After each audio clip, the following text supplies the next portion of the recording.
In this video, we're going to discuss the topic of contracting volatility and expanding volatility and why you should consider using the average true range on your chart. Guys, it is our trades back here with another video. I want to thank you for joining me. If you like this content, want to support me in a big way, please make sure to like, comment, subscribe, and use the affiliate links in the description box below.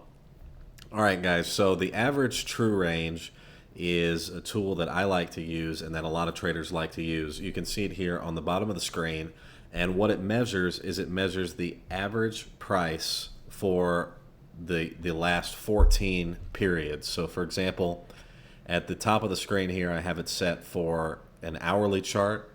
If we were to set it for a daily chart, you can see that the average true range here changes. Usually I like to stick to the hourly chart. We are here on silver futures, and as you can see, guys, if I open up here on the average true range is set to 14 periods, and it's set to the RMA, which is a type of moving average. These are the out-of-the-box settings. Now you can change it to whatever you want, but personally I just like to use the out-of-the-box settings. So what it does is it takes the high and the low of the last 14 periods and then weights it using a moving average, and it gives you not a directional indicator but the average range or the volatility for that 14 periods. Now guys, what you need to know is basically this. Whenever volatility, it's a measure of volatility. What is volatility? Volatility is how fast price moves in a given period of time. So something that is more volatile is going to move more in a shorter period of time, and something that is less volatile is going to stay around the price at which it's trading for a longer period of time. So that's really what you need to know about volatility.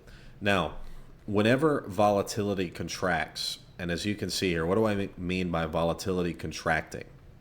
What I mean by that is when the average true range starts to go lower. So for example, these areas that I'm highlighting, you know that volatility is about to expand. So for example, if I take my vertical line tool and I show you a period of low volatility, which is, we'll say here,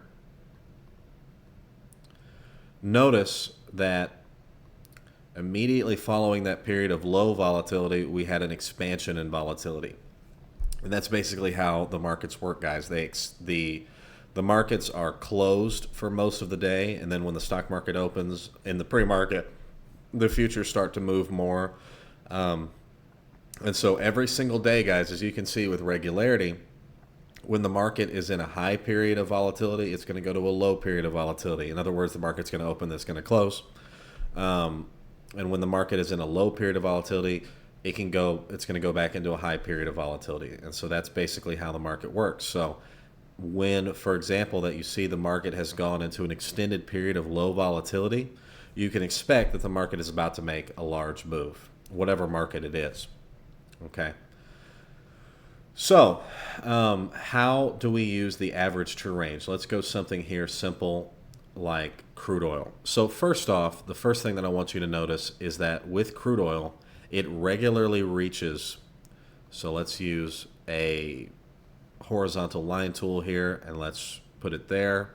Let's use a horizontal line tool and put it down here. So as you can see, whenever crude oil is moving, it tends to move on average about 37 cents in an hour, And then when the market closes and volatility starts to contract, on average it moves about 21 cents.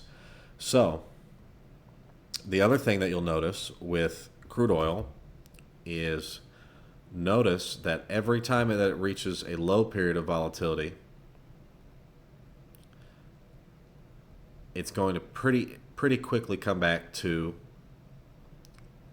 a high period of volatility. So again, with crude oil, it's very easy to tell when the market is about to go into a higher period of volatility and when it's going to go into a low period of volatility. It's very regular about this. You can also tell on an average that it's going to move about 37 cents when it's in a high volatility environment, or when, in other words, when the market is open, when crude oil is trading. And then you can tell when the market's going to go to a low period of volatility, it's about a 21-cent average move. Now, you can start to do some very basic math off of this. So, for example, we know that when we trade crude oil futures, we know that it's $10 a tick. So that every time that we trade during a high period of volatility, when it's open, we know that on average per contract, it's going to move about $370 because it's $10 a tick. And when it's in a low period of volatility, it's going to move about $210 every hour per contract. So when the market is closed, you can add on more contracts. And then when the market is open and there's a higher period of volatility, you can add on fewer contracts because it's going to move more. So very easy thing to work out the math on, guys. So if you want to use the average true range to get an idea for how, on average, how far the market has been moving in an hourly or in any time period, what you're going to want to do is you're going to want to go up here to indicators on TradingView. If you're using TradingView, I don't. If you're using another platform, you'll need to find it there. We'll just type in the average true range, and then I like to favorite it. So I keep this on my screen pretty much at all times now, and it's just that measure of volatility that I like. So let's go over and let's use another example.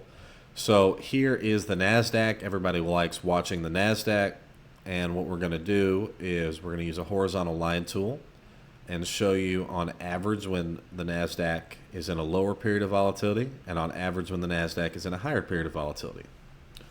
Okay, guys, so as you can see, when the NASDAQ is in a higher period of volatility, in other words, during the pre-market and when the futures market is open, on average it moves about 58 points. So if we know that the NASDAQ on average is moving 58 points, all you have to do to figure out the dollar value of that is multiply it by 20 because it's $20 a point. So on average, the NASDAQ moves a total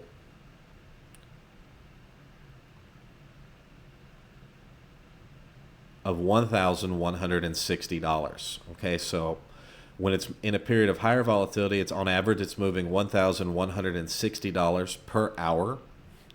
And then when it's in a period of low volatility, we'll call it 27 points. On average, it's moving about $540. So guys, you can see that when the NASDAQ is open and when the market is moving, on average, it's moving about a little bit over $1,000 per hour per contract. And then when the market is closed and we're in a period of low volatility, on average, it's moving about $540 a contract. So let's say that you're positioning, depending on whether you're trading when the stock market is open or we're in the pre-market or you're trading during the overnight session, that might give you some influence as to the sizing that you're using. Okay, guys, so just to recap, just to recap this video on the average true range and volatility, whenever you have a period of low volatility, expect there to be a period followed of high volatility. So contracting volatility leads to expanding volatility, and expanding volatility leads to contracting volatility. In other words, whenever you have a period of low volatility, expect that the market is going to burst, and when the market has been really volatile, expect that the market is going to constrict. The average true range is a measure of the last 14 periods. The average delta, or how much price has been moving. So that's what the average true range is. The average true range can give you an idea in terms of dollar values if you know your tick sizes, how many dollars per hour or per whatever period of time you're using that market is moving.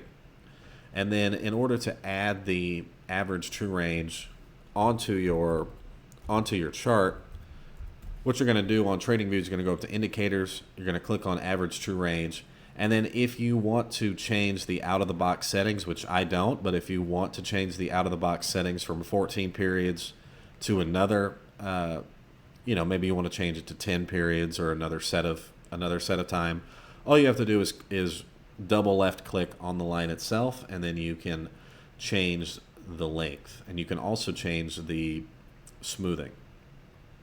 All right, guys, so In this video, we covered volatility. We covered using the average true range. I hope you enjoyed it, guys. This has been Our Trades, back here with another video. Please make sure to like, comment, subscribe, and we'll see you in the next one.